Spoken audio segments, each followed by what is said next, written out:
A few moments later. এ বলত, তোকে আজকে কয়েকটা প্রশ্ন করমু, তত করে উত্তর দিব, পারবো না? Yeah, boy. শাকিব খানের প্রথম বইয়ের নাম কি? জাতীয় শহীদ মিনার কোথায়?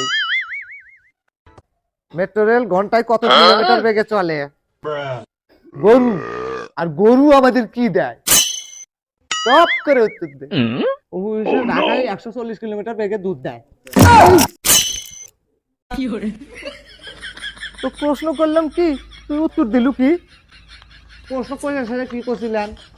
চট করে উত্তর দিবেন নাকি? আমি চট করে উত্তর দিই। দে বুঝে দে।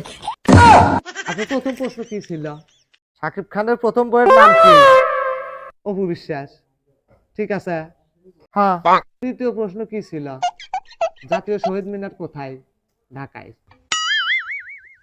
তৃতীয় প্রশ্ন কি ছিল? মেট্রো রেল ঘন্টায় কত কিলোমিটার বেগে চলে? হ্যাঁ, 140 কিলোমিটার বেগে চলে। চতুর্থ মানে শেষ প্রশ্ন কি ছিল? গরু আমাকে কি দেয়? গরু আমাকে দুধ দেয়। হ্যাঁ। সবগুলো এক জায়গায় করলে কি হয়? অপু বিশ্বাস ঢাকায় 140 কিলোমিটার বেগে দুধ দেয়। যেহেতু আপনি কছিলেন চট করে উত্তর দিবেন না কেন, আমি চট করে উত্তর দিছি। ঠিকই তো আছে। বল দাদা এই চালাক হয়ে গেছে গারে। বলো দেখুন আমারই বানাইলো।